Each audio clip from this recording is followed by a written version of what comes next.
PMI, or Project Management Institute, is a US-based non-for-profit organization which was established in the 1969, and it's headquartered in Pennsylvania. And across the world, the certification is being widely recognized and wanted for. There are over 500,000 members across 171 countries currently who are PMP certified. Now, PMI is actively engaged in advocacy for the profession, setting professional standards, conducting research, providing access to wealth of information and resources. They have like career surveys. They have chapters across various cities across the globe where you can become members and have opportunities for volunteering uh, in India, in US, in all the geographies. Uh, Now, PMI also promotes career and professional development and offers certification, networking, and community involvement. Uh, One of the suggestions we always have is that be a member of the PMI and participate in the various events that takes place. That will help you to connect with a lot more project managers in different industries, not only IT, and uh, and that gives you a lot of opportunities down the line to know different ways people are working, how they are solving their problems of project management, and you get to know each other. Now, PMP certification is an industry-wide recognized certificate across the globe. Now, project management professional credential is most important industry recognized certificate for project managers, and its credential demonstrates that the professional has the experience, education, and competency to lead and direct project. Which means we have to understand this here, because what it says is this is not a course to learn project management. The certification proves that you are already an experienced project manager who has the capability. So it is certifying or endorsing your capability that you are a good project manager as per the global standard. And that's one of the reasons why we will see that there is a need for experience on project management to apply for this certificate course. Now, there are two streams. One is if you have a high school diploma, that is, you don't have a bachelor's degree, and the other is when you have a bachelor's degree. I would assume that we all have bachelor's degree. So, bachelor's degree or global equivalent is what you need to have. If you have that, then over the last 3 years, that is 36 months, you need to have 4,500 hours of project management experience to apply for PMP exam. Along with that, you will also need to have 35 contact hours, which is you will get by this by attending this particular PMP course from Edureka. If you are not a bachelor's degree and you are having some diploma, in that case you need to have over the last 5 years 7,500 hours of project management. One of the reasons for having this is because a lot of the project managers comes from non-IT backgrounds like construction and all, who have been there in the construction industry for a very long time, and they may be having diplomas and all. That's how this started. That's why it's still there. Now, the project, the duration must not overlap, which means that a lot of times we work on multiple projects. Let's say, for example, between 1st January to 28th of February, if there is a project where we are working on two different projects, we cannot say that for full 2 months we have been working on both the projects. We have to say how many hours we have worked on project A and how many hours we have worked on project B. So there cannot be overlap. It has to be separate. I have got a question. I'll just take it once I complete this slide. Experience in the project during the last 8 years. What it necessarily means is that you must have project management related experience. It is not related to the designation you have. When you will go through the course, you'll understand what all we are talking about. So basically, we are talking about starting from activities which is to be done at the initiation or at the time of planning, execution, monitoring and control, closure. In any of the process areas, if we have worked as on any of the project management related activities, that can be taken as a project management activity. 20% of the applications are picked up on a random audit, and in my experience from 2005, I have only seen one person getting that audit, where they call back to the references that you have given. So when you apply in your form, you need to give the name and the mobile number of the person who you are giving as a reference for your work. Now that person has to verify that yes, what you have written is okay. But that as I said, I have seen only one person in all my trainings that has taken place from 2005. If it happens, you have to make sure that whoever's name you are giving knows what you have written there and can vouch for it. Rupa, your question. I'm not a project manager, though I have masters and real-time experience. Can I apply for PMP certificate? As I said, your designation as a project manager is not what is looked at. If you have been doing work which is related to project management, like if you are managing some people, if you are managing some activities, whether it is at the initial stage where you are creating a project charter or where you are uh, doing some planning like creating the project schedule and all. Now all these activities will be taken as project management activities. Just remember one thing, if you are a programmer, let's say, in a project team, in that particular case, that activity is just a project team activity, then that is not a project management. You need to do some activity of the management level, where you are managing either a team or you are doing some monitoring and control, not just taking information and generating a report, where you are guiding somebody, where you are that is an experience which is required as a project manager.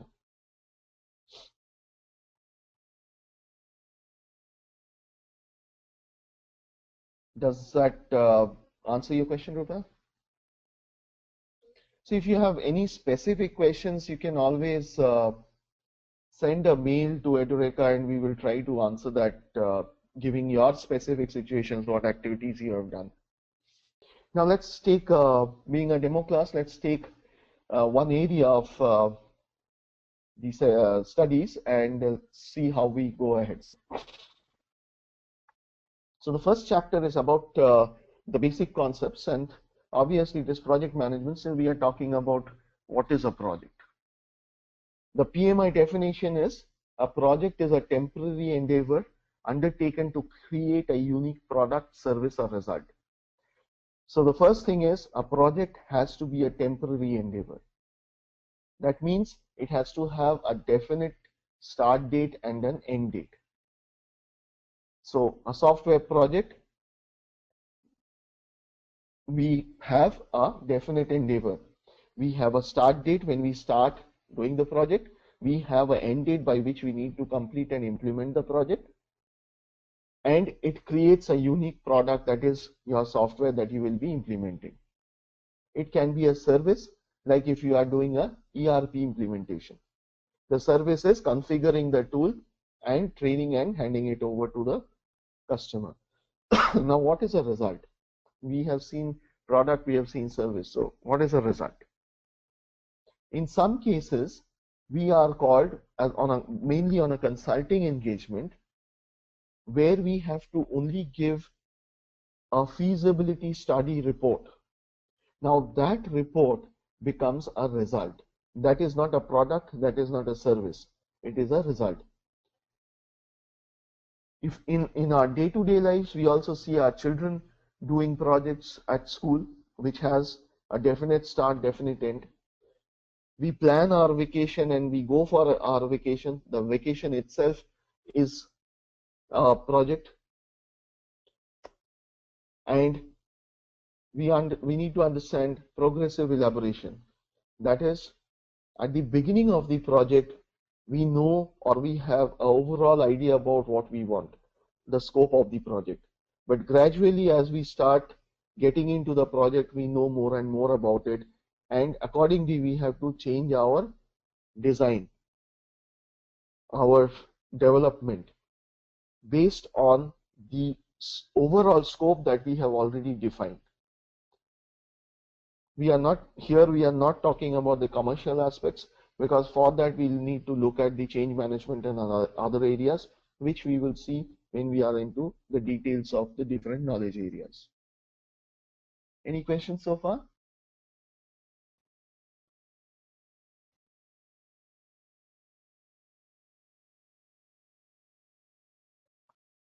Okay, so we will proceed. So we know what is project. What is project management?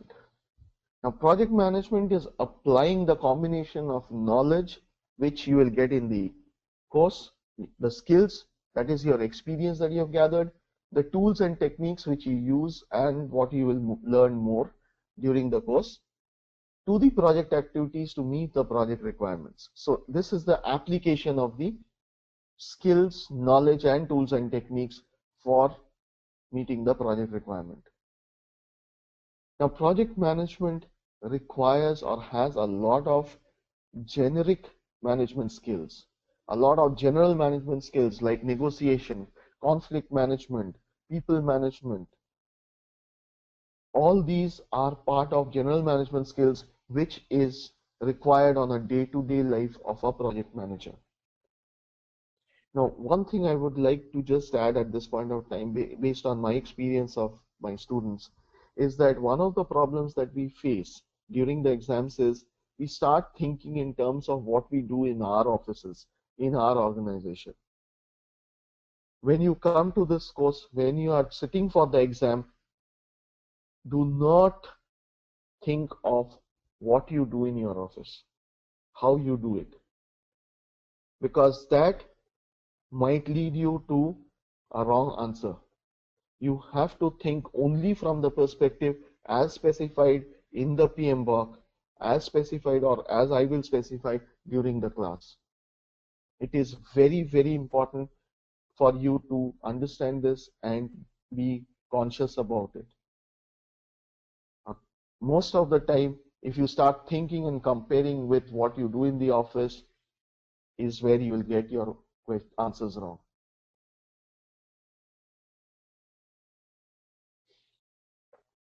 Now, a project manager manages a project means what?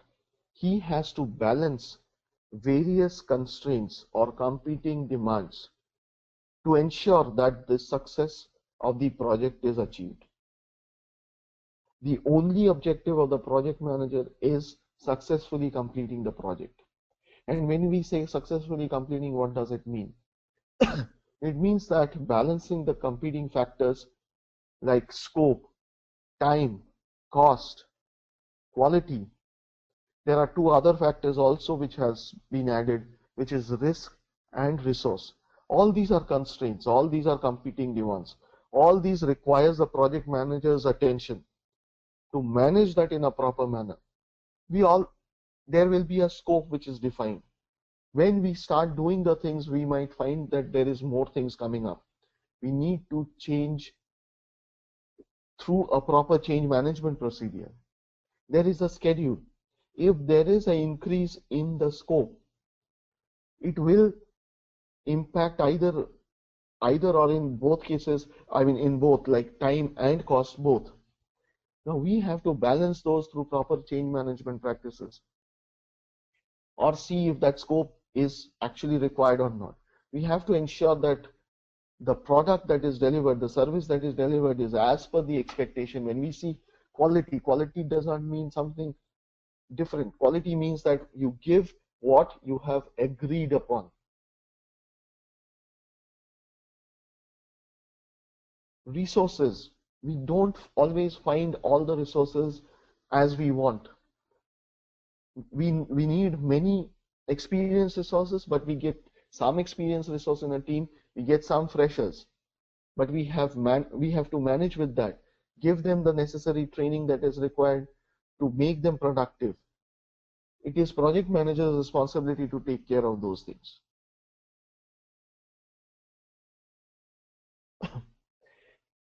So the project manager, it is project manager's duty to balance and achieve the three, often competing goals. Not only three, it's six basically: scope, time, cost, quality, risk, and resource. Any questions? Okay. Now, a project manager manages actually two things. The project manager has to deliver the project, and the project manager also has to deliver the product. We need to understand the differentiation between the two. Now, what is the product? In our example of the software implementation, the software is the product, which has to be as per the functional requirement specified by the customer. That is your product. Whereas the project is how you will execute the project to get that product out. That is managing your team, managing your resources, managing within the triple constraints or the competing demands. That is your project. Now, in case of product, there is a product life cycle, and that product life cycle goes beyond the project life. The product life cycle starts when the project is conceived and gets into life. So you start executing or initiating the project, your product life cycle starts, your project life cycle starts. When you deliver and hand over the product to your customer, the project life cycle ends. But now the product still is live. The product is handed over to operations to run it. And they will run it maybe for 5 years, 10 years, 15 years, till the time the customer does not want to use that product anymore and wants a new product. Till the time this product is sunset, this is the product life cycle. And we calculate a product life cycle cost to understand what is the overall expense and what benefit we get. Today we are talking a lot about benefit realization. Now when we are developing the project, the benefit doesn't come. It is during the operation, when the output of the project, the product of the project starts being used, is when we get the benefits. So in our business case, we compare these things. Okay. Can operations come under project management, or is it as a process management? Okay. Operations, by definition, we said project has to have a definite start and a definite end date. Operations doesn't have a definite start and a definite end state. Operations is a continuing activity and a repetitive activity. So it is not a project part of the project management. It is operations management. And that's why in this particular slide you will see project development is the overall project management part of it. Operations is a separate activity.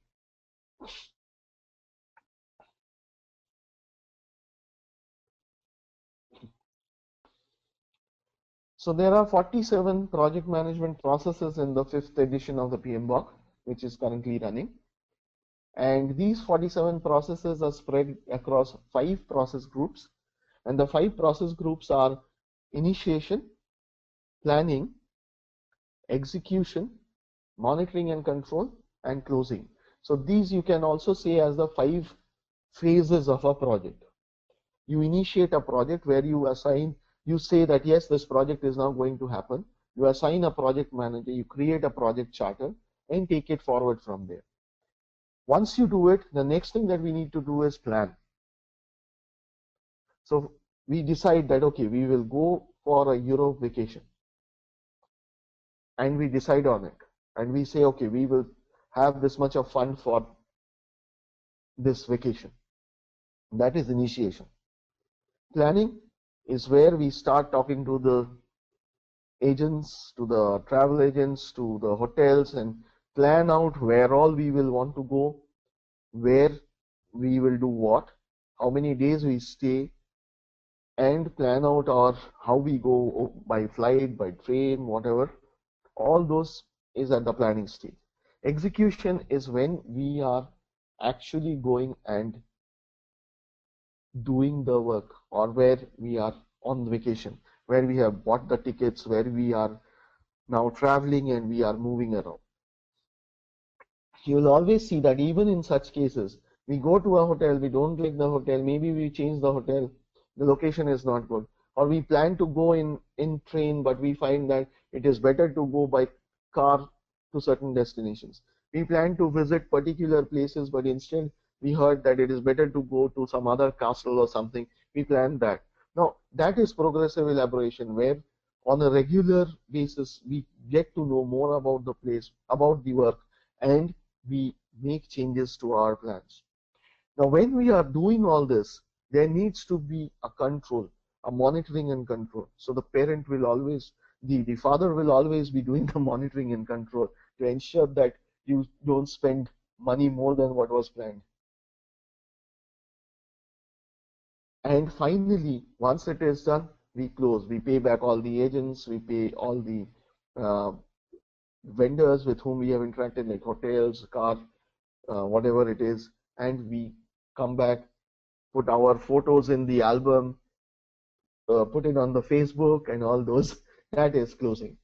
PMI always says that once you finish your project, you should also party with the team. That is basically for the motivation of the team, for the hard work they have put in. So in each process, what we will see is there is inputs, there are some tools and techniques to execute that process, and the process will generate some output. In a software project, we have the scope, we have the contract, all those will come as our inputs to our requirements gathering. Once we do the requirements, then gathering by interviews and conference room pilots and all these, we will then generate the output, which is your approved requirement specification document and the acceptance criteria. So that is how all the processes will be. The whole PMBOK is also arranged in similar manner for you to study. There are 10 knowledge areas which is covered in the PMBOK. First is the integration management, which integrates all the knowledge areas together. We have scope management, time management, cost, quality management, human resource management, communications management, risk management, procurement management, and stakeholder management.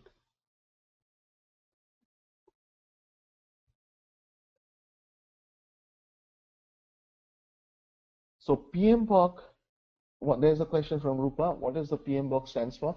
PMBOK is Project Management Book of Knowledge. That is your basic standard, which is published by PMI, based on which is all the certification.